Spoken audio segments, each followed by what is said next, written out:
Face to Face, live on TraxxFM with your host, Philomena Pergaso.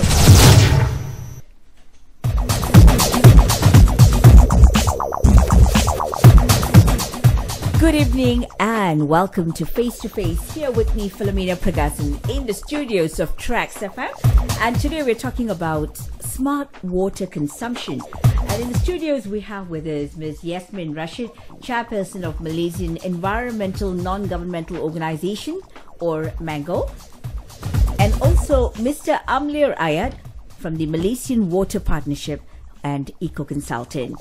Talking about water consumption by Malaysians and how savvy are Malaysians when it comes to water management and actually saving water. Are we as developed as we think we are?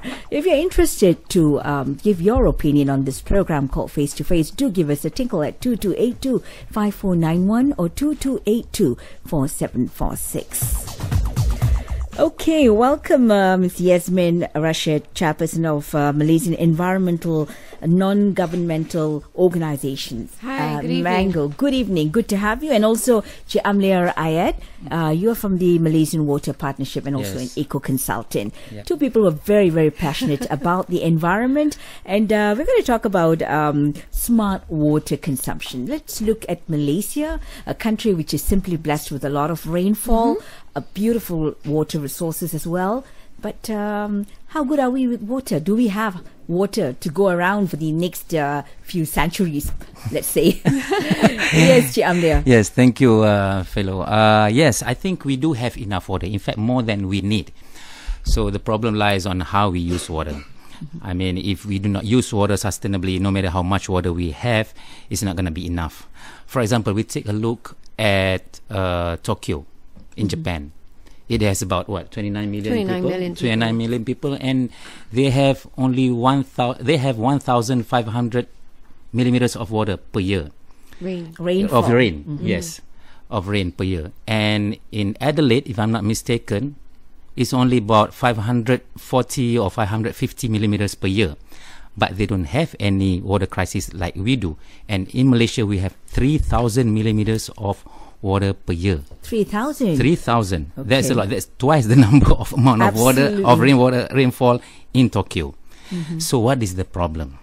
I think the problem lies on how we use water, how we manage it. So this is something that we have to focus. And of course, at schools, I believe that there should be more stress, more emphasis on smart water consumption, how we should use water. So it goes back, Amlir, to the people, to us who are tuning into the program, to Malaysians, as to how we manage our water, so forth. And Yasmin, Ms. Yasmin, you're from MENGO, which is the environmental organizations, and I guess the environmental organizations like MENGO, for instance, you encompass every environmental organization. Yes, we're a coalition. Yeah, a coalition. And when you talk about smart water consumption, do you all have such education programs for young people, perhaps, or for anybody who's interested in water conservation? Well, just a bit of background. MENGO is a national coalition of various environmental NGOs. So we have about 26 members right now, and I think about 20 to 35% of our NGO members have specific programs focusing on water. Some are in urban areas, some in rural areas, and we also have NGOs that are working on policy matters related to better water management or integrated water management. So anyone in the public who would like to know more about what we do, definitely just go to mengo.org and you would actually be able to view our members that are actually championing water conservation in the country. So you said there are 26 organizations under MENGO, and how many are actually championing water? I would say about 5 to 6. There are some organizations like Water Watch Penang, which is very specific. They only work on water issues. And they also, like Water Watch Penang, I think it's a very exemplary NGO based in Penang. They work very closely with the Penang state government and also with your water supplier up north. Who are they called? I think it's PBAB or PAB. PBAS, right? Yeah. And in fact, many of the localized policies on water management Penang, like the rates, the tariffs, and rainwater harvesting systems, are all done very integratedly with government agencies. And I think that's why Penang, I feel, is quite forward in terms of how it addresses water. Okay, thank you. So that's an example of a state which is actually doing something. And yes, so we have kind of water watch, you said. That's a very interesting term, to actually watch what happens, because I think water is the most important resource, because you can't live without water. Yes, Yeah, correct. absolutely. And how aware are we as Malaysians when we come to that? Cik Amlir, you were saying that Malaysians are not too smart in water consumption. You need to be educated. And look at Tokyo. You have so many millions of people there, and with so almost little. the same amount as Malaysians. Okay. Yeah, and we're they have talking half of amount of water. Yep, in half the Malaysia. amount of water, and yet they don't have a crisis. There's no rationing, perhaps, but basically it goes back to attitude, Yes. right? So if you've just joined us, you're with me, Philomena Pragasam, here on Face to Face. We're talking about smart water consumption. So if you're thinking, this is not connected with me, I've got enough water coming out of the taps, think again, because it can become a depleting resource if we do not give it enough impetus. And in the studios, we have Yasmin, Rasyid, chairperson of MENGO, and also Encik Amlir Ayat, Malaysian Water Partnership and Eco Consultant. You can call us at 2282-5491 or 2282-4746. Okay, let's look at smart water consumption and how and what can we do as a Malaysian, to actually save water. Let's look at the dams in Malaysia. A while ago, we were speaking and saying that, okay, this particular dam caters for this particular area. All right. So although we have so much of water here, it cannot be channeled to another district. Yes. Yes, Amlir, would you like to elaborate? This is one of the issues that is a major challenge to us. You may say that, we have enough, you may have a lot of water, but at the same time, people are wondering, why do we have water rationing in one place and flooding in another?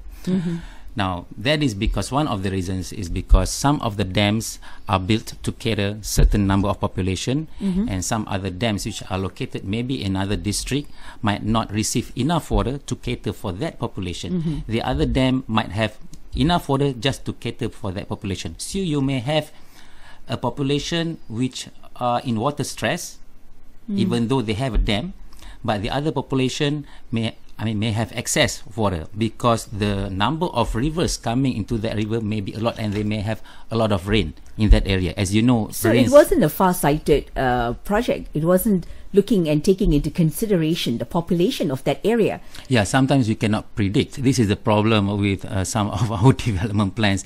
We do not carefully predict the number of population and the kind of urbanization That can take place. So the projection was not there. Yes. In other words, Sometimes we do have local structure plans or local plans, but I'm sad to say that some of these plans are not sufficiently complied by the developers, and at the same time you may have any other incompliances which cannot be monitored or enforced upon. Okay, and we're talking about a developed nation such as Malaysia, and we're moving forward to encourage and to educate people about smart water consumption and taking care of their water resources as well.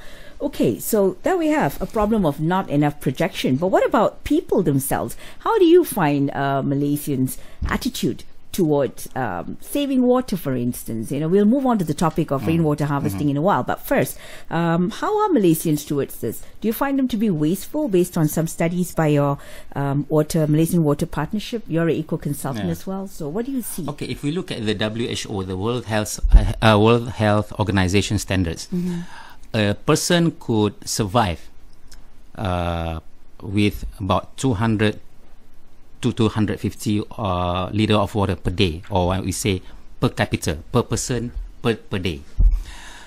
Now in Malaysia, the latest statistics is about 300 to 350 liters per day. That is like 100 liters more, and this is one of the reasons why we are having insufficient water, because we use too much. So in some urban areas, when you have too much water being consumed, that means the other population may not be able to use the water from the same dam. So it's like overuse that you're talking about, or uncontrolled usage of water. Yes, wasteful consumption. So this is wasteful. Yes, this is wasteful. Absolutely. And another thing is the NRW, or the non-revenue water. Non-revenue water refers to the situation where the water is stolen or is leaked out of the pipes before it reaches the end users. And the statistic for Malaysia is about, for let's say for Lembah Klang, for Klang Valley, is about 30%. Are you talking about illegal? It could be illegal, yeah. Some people, they steal the water from the pipes before it reaches water the end siphoning users. to somewhere else, perhaps. Yes, sometimes unintentional leakages. So what happens is that means that if you have 1 million liters of water sent to one area, about 300,000 liters water is lost on the way. So on the way to wherever, the destination. Yes. Okay, that's a pretty interesting data there. Okay, and let's go to Ms. Yasmin. As an NGO with 5 organizations which are actually doing water watch and focusing on saving water, safe water management and so forth. Yeah, what is your take on Malaysians? What would you say? We are discussing today about Malaysians' attitude towards water consumption. I think it's two-pronged. I mean, I can't agree more that we are quite a wasteful society, not just water but in other areas as well. And also, I think the attitude comes with this whole shift towards development. I think in terms of economic income level and all that, as we are able to afford more things, we kind of have left the mentality that we need to conserve because we just don't want to be wasteful. So it's actually probably a side effect of being a developed country, or on the way to becoming a developed country, when money somehow is not an issue anymore, and you can afford to waste extra 10 ringgit on water. Or in the case of Selangor, you don't pay the first 20 meter cubic.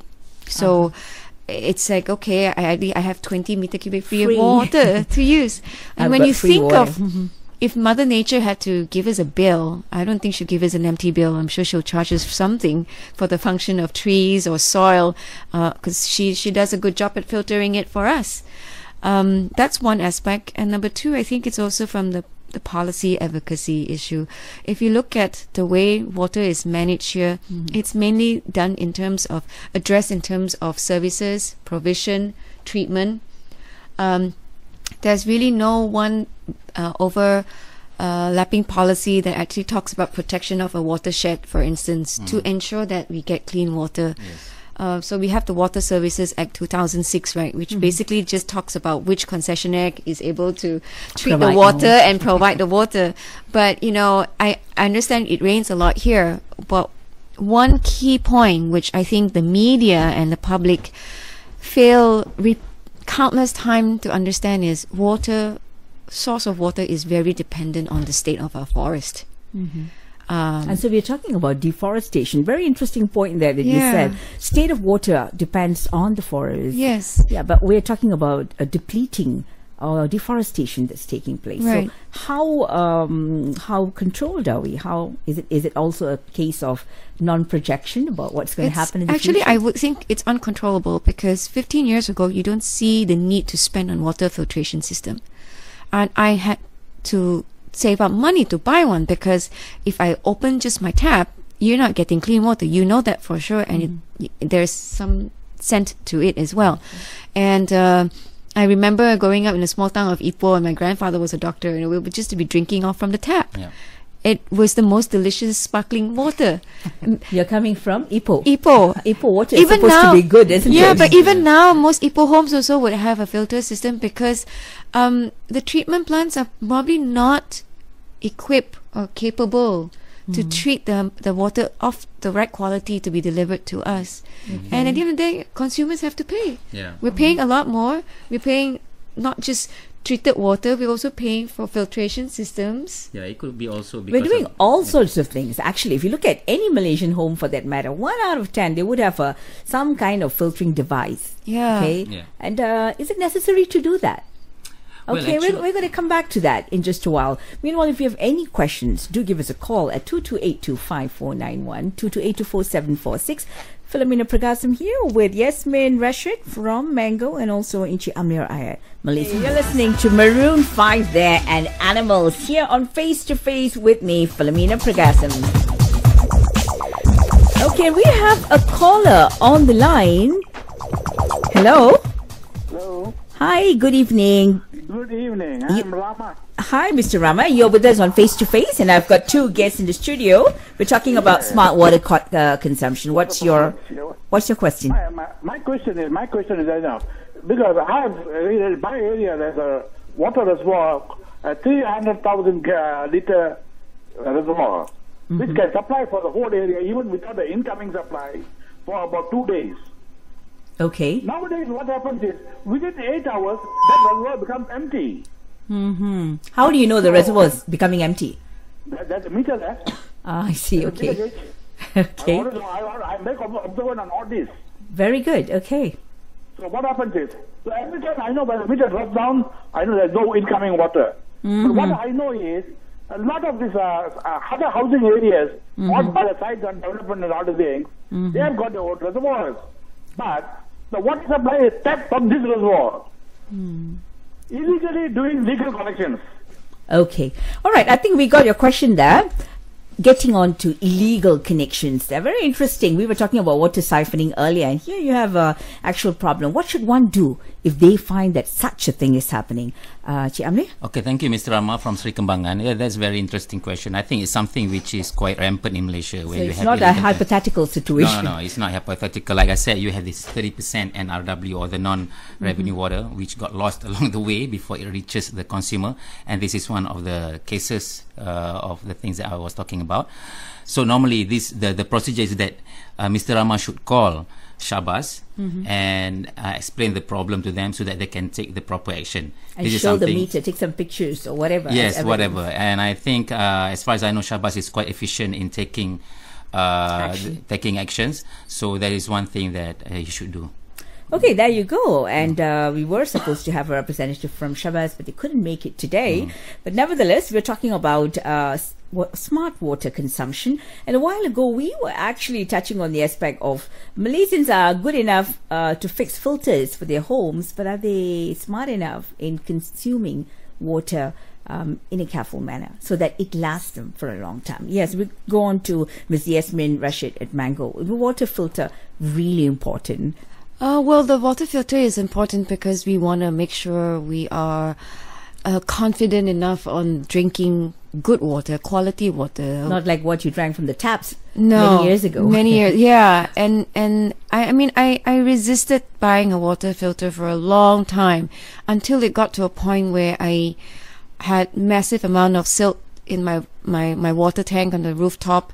And if I store the water, even if I boil it and put it in a glass container, you can see sedimentation right at the bottom, and that's not healthy. You cannot be drinking sediments inside your body. So, like it or not, and like many consumers out there, I think we are forced to embrace this new wave of just making sure we have water filter because we need to make sure the family is taken care of. But another part that I think that we're not addressing is the usage patterns that we have at home. I was just sharing with you just now, like these days you don't see people really sweeping the porches. You see them watering the porches so that, they water the dirt out. And I think that's easily at least 50 to 100 liters just like that, an act of cleaning the porch.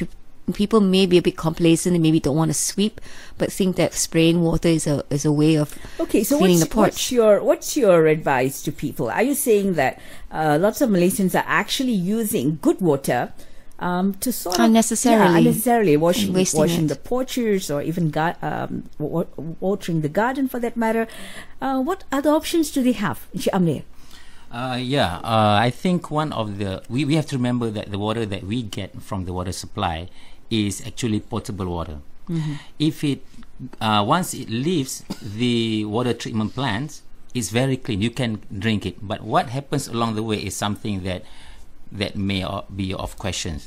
Sometimes they might be the pipes themselves. So it's questionable might be rusty. what might happen along the way. The pipes might be rusty, and you may have leakages which allow sedimentation, like what Yasmin said just now, may get into water. Okay, that's So- about filtering. Yeah. But what about Malaysians and using water? Yasmin brought out a very interesting issue here that we Malaysians tend to just spray water as we like. Yes. Because it's coming So- out, taps are never running dry unless there's some kind And of... it's cheap. Yeah, it's cheap. And it's cheap, yeah. So the water is actually drinkable water. So we should not use this water by right for secondary purposes. Secondary purposes meaning like Washing your porch, lawns, your porch Gardening. gardening, washing your cars. That is something that you can actually theoretically can drink. So what we suggest is that to find other ways or other options to use other sources of water for the secondary purposes. Okay, let's get on the topic of rainwater harvesting. We talked about rainwater harvesting. Very interesting concept there. But what about how do you do? Do you just collect water on an open area, or is there a But that was technology? the old school days. That was Yeah. the days when my grandmother. I remember we lived in a kampong, and every time it rained, she would got all her grandchildren and make sure we all go out with a bucket and Yeah. collect that water, because she will use that to either for anything but for drinking purposes. Nowadays, I guess with the existence of technology and so forth, we've kind of commercialized and glamorized this whole concept of rainwater harvesting. But I think as a concept, it has existed For a long Years time. centuries ago. Yes. People have always, rainwater is actually a blessing. It actually provides alternative rather than going to a river or depending on pipe water. So we've seen an increase in the public, for instance, now doing a little bit more rainwater harvesting at homes. And you've seen a lot of the big buildings, especially buildings that are certified green these days, they must have a rainwater harvesting system already as part of their Brilliant, building. isn't Yes. it? And it's also a methodology to actually curb floods. Yes. Because they're Yes. having It's a- so it's a- much it's a of double concrete. strong Yeah. purpose actually. That's I mean, what actually the government is If every proposing. single building in KL right now, including small or big buildings, actually have an efficient rainwater harvesting system, then you're actually capturing all this excess rain that will otherwise Cause go a into flash flood. shallow Yes. drains that will end up on the streets you hit anyway. the nail, Philo. That's one Flash of floods. the other reasons. Flash floods to reduce I would flash floods. really advocate for this. You know, you just said about buildings in the city, for How instance. about Angkasapuri? Angkasapuri has a big roof. You can collect a lot of water. You can make many swimming pools from Absolutely. Angkasapuri. Yeah. Many swimming pools. Many swimming pools. I mean, Yes. if you look at because the ones that are really well built in some housing areas are underwater catchment areas where you can actually have water fall on the soil and it's captured right underneath and it can be pumped up to use again. Correct. So this area in Kasapuri is perfect for capturing a huge amount of Yeah. rain. Yeah. Brilliant, beautiful. And you can save actually about 30%. I think Yasmin has been involved in the practical on the ground installation of rainwater harvesting, and she keeps track of the generally Yeah. the costing or the saving which has been involved. You Yeah. know? Very interesting, Yasmin. Tell me about this rainwater harvesting. How many businesses or people or entities are actually involved in this? What percent of Malaysian, what do you call that? You said green technology, people who are green tech savvy are into this now. Not enough. I don't have a right figure, but I think it's water harvesting system is a very simple technology that does not cost a lot of money. Of course, if you want it to be super high tech, you can. I have one at home, which is really just about identifying which gutter system collects the most amount of rain, because I see this rainwater just flowing to my drain every time. So I just fix the gutter system, put a big container there, fix a pipe, and now I water my garden with rainwater. I probably save maybe 5-10%. I mean, because I didn't move into the house with a rainwater harvesting thing, I kind of retrofitted my house Are with it. such technology technology available for instance? Yes, for I just rainwater harvesting? YouTubed Yeah. it and I learned how to do it myself. Okay, so you are a DIY girl. Because I don't believe, like, technology is good today, but there are a lot of green technology that really is about common sense and really about making yourself useful by becoming creative. And there are a lot of things you can do DIY at a fraction of a cost. So while I advocate for rainwater harvesting systems for users, I don't advocate the need to spend 20,000 ringgit on a harvesting system unless you want to feel good about it yourself. But for under 1,000 ringgit or even 500 ringgit, you can easily construct one at home that requires no pump, that works on gravity, and I have it at home. And the 3 homes that we just did recently, is now saving 30% from using pipe water. Yes.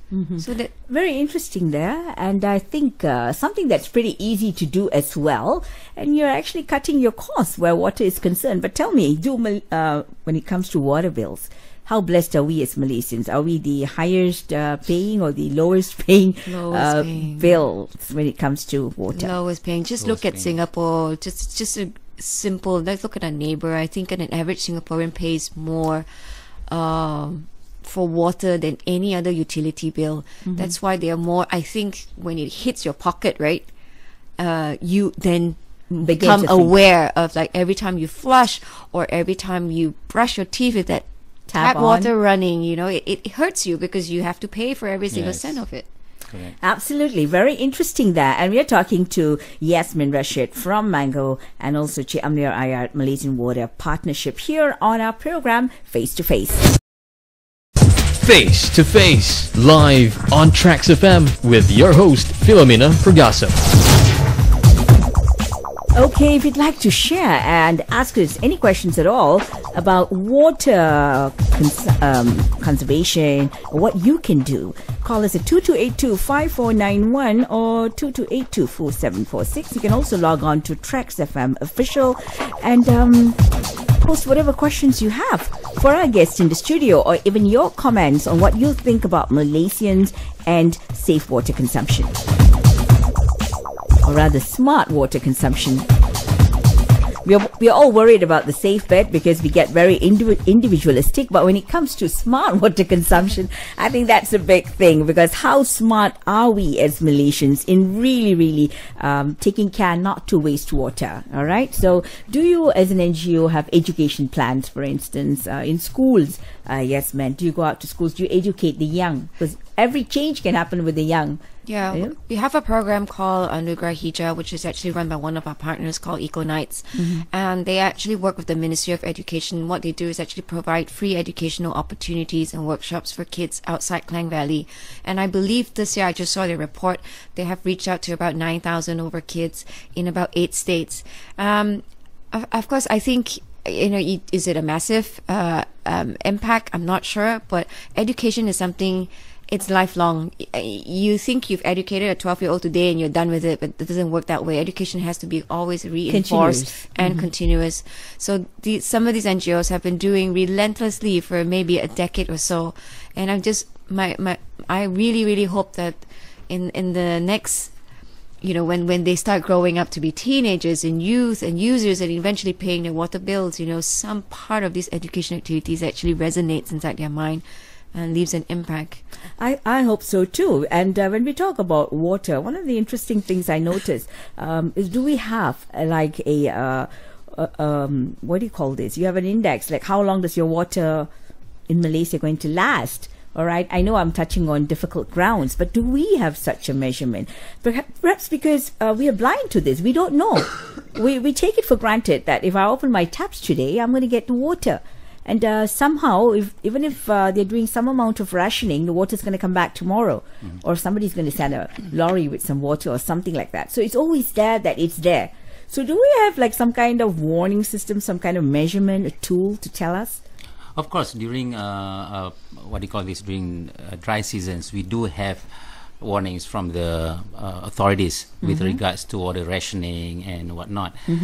So basically, we are, as far as that is concerned, we can be properly informed during the right times. With regards to the question whether we have enough water, actually we have more than enough in Malaysia. Like I said, Tokyo has 29 million When you say people. more than enough, are you saying despite the fact that we have had deforestation, despite the fact that we have massive development, we're still having some sort of water resource? What would you say is our main water resource? Our main water resources are the surface runoff, mainly the rivers, except for Kelantan. Kelantan, a lot of the portion of water comes from the groundwater. And over there, that is not a big problem because groundwater is very clean in Kelantan, not much development, which can affect the quality of the groundwater. But on the west coast of Malaysia, and even some east coast countries, east coast states, we have a lot of surface runoff going to our dams. So, and I would say that even at this rate, we have enough water. The problem is that, like I said before, the way we use water. Okay, some areas, the people might use so much water and forget that they are using the same dam with other people that may have in the future problems with water. We cannot ration water every day, but because of this certain number of population which use too much water, they are affecting the whole catchment of the dam. This is the problem. We need to be in the education system. I think there need to be a stress on the fact that we are sharing this water. It's not like the water belongs to you. It belongs to everybody. This is the problem. Like I said, you have people in Malaysia using 300 to 350 liters of water per day, and they take it for granted that we have enough water. Okay. This is something that everybody should know, that there are possibilities of water being rationed. Yeah. Okay, and wonderful there. And we have a caller actually on the line, Mr. Jimmy from Subang Jaya. Hello, Jimmy. Good evening. Hello, Jimmy. Good evening. Okay. Hello. Hi. Yes, Mr. Jimmy, you are with us on Face to Face. Philomena Pragasam here. What's your question for our guests in the studio, Yasmin, Rasyid, and Amlir, Ayat? Yeah. So my question is, as a science teacher, how do we reach out to all these NGOs that deals with water conservation to help us teaching the topic of water in school? Very interesting. That we'll get back to you. So, how do you actually reach out to Hi, Jimmy. kids? Thank you so much. And I totally think being a science teacher really rocks and is really cool. You can always contact me, Yasmin, at mengo.org, or log on to mengo.org and just send us a quick email.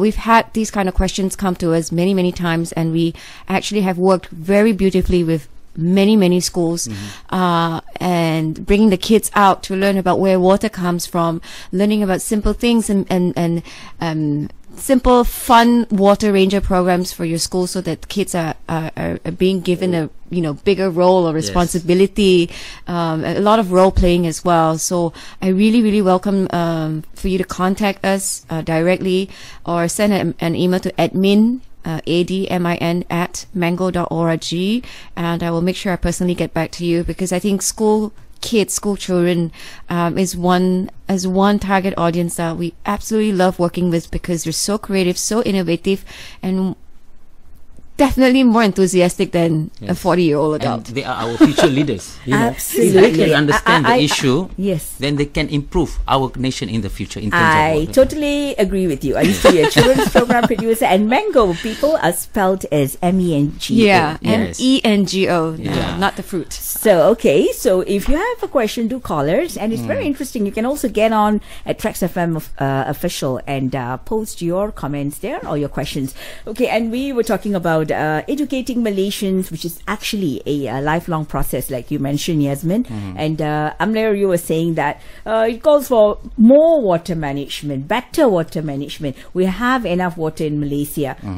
You would not, there's no prediction as to when it's going to end or what our resource is like. Okay, and we have a question from Susan from Ipoh, and she says, can we use water from washing machines to actually flush toilets? Yes. Of course. Okay, here's a lady who actually has come up with something. That's great. Yes. She should I've seen do many that. homes that do Yes, that, actually. Yes. No problem. Because every time we flush, we are throwing about Clean 6 water. liters of water from the public water supply. And which probably actually this water can drink. be used for washing the porch as well. Exactly. Yes, of course. I remember there was a joke on Yes. Facebook, like if you bring someone from a water-starved country to a Malaysian toilet, they would probably drink from the bowl, because they won't understand why we're flushing down drinkable Good water. Yeah. Absolutely. You're making us all feel guilty. After I spoke to Amlir about rainwater harvesting, I went back home a very guilty person. Okay, and we hope to create that kind of change here in At the least you Malaysian. feel guilty, you know. Well, I've got a conscience. What about the 99% of Malaysians? Well, that's why we're doing another topic about water, and this topic can go on because, Of course. we can't live without water. We can live with food, not without food, perhaps for a day or two. You want to cook, you need water. But can I share one thing, Philo? Yeah. When this water crisis happened in 2014, the news about this prediction was published in 2009. Absolutely. And we had 5 years to think about what would happen in 2014. And the bells were already ringing that, at least for the state of Selangor, it's going to be a water-starved state. But nothing was done in that 5 years. In fact, I think we probably used more, and we had that 20 meter cubic free there and then. So, one is management, one is education. But number two, where is the vision for this country in terms of looking at water resources? Like, if you look at Tokyo and you ask any government officer there, or maybe this information is probably off their website, they can tell you that Tokyo has enough water right now in reservoir to last for another 25 years. Singapore may say, we have enough water now to last for another 16 years. They know. The prediction is They there. know. We don't. There need to be a vision. So we are blind, and so we don't have a vision. Okay, and this is scary. So we're just using and using without knowing how much can we how use? much what's can we happening? use. We don't And- see the future yet, though. Okay, so it's a matter of actually questioning and being more consumer savvy, because if there's no water, I think this big crisis that took place this year Oh, yeah. was enough. I think beginning of this year when kids were going back to school and 50 so hours forth. without water. I mean, that is unthinkable. I cannot survive. Now, I'm a 50 hours person who without water. takes at least two baths a day, and without water it was like awful. And Yes. I Yeah. was actually did a program on yourself. water. No, yeah, it's just not yourself. I think we Malaysians are so used to it. So think about it, people. How can we just waste water? Think about rainwater management. Don't complain about the rain that's continuous this past few months. Perhaps it's a time for us to ponder and really think about rainwater harvesting and how we can actually consume our water wisely. I'd like to say a big thank you to you, Yasmin, Rasyid, Thank Chairperson, Malaysian Environmental Thank you, Non-Governmental Thank you so much. Organization, MENGO, and also Amlir, Ayat. You people have really made us think. Malaysian Water Partnership and Eco Consultant. I really do hope there are more teachers like Jimmy out there. I know, I think Jimmy, is keep it up, really Jimmy. cool. Please I call will- us. Jimmy, I'll support you. Okay, we'll have you on national radio. Okay, and this is great because we want young people to be more savvy and not just take things for granted. And a lot of kids know that. In fact, they're the easiest to be trained. So Yes. teachers out there, Easiest. and this holidays, parents, I know you must be complaining the kids at home and all that, but think about safe Think of a water project. Yes, rainwater harvesting for the school holidays. Till the next time around, this is Philomena Pragasam signing off. Have a great week.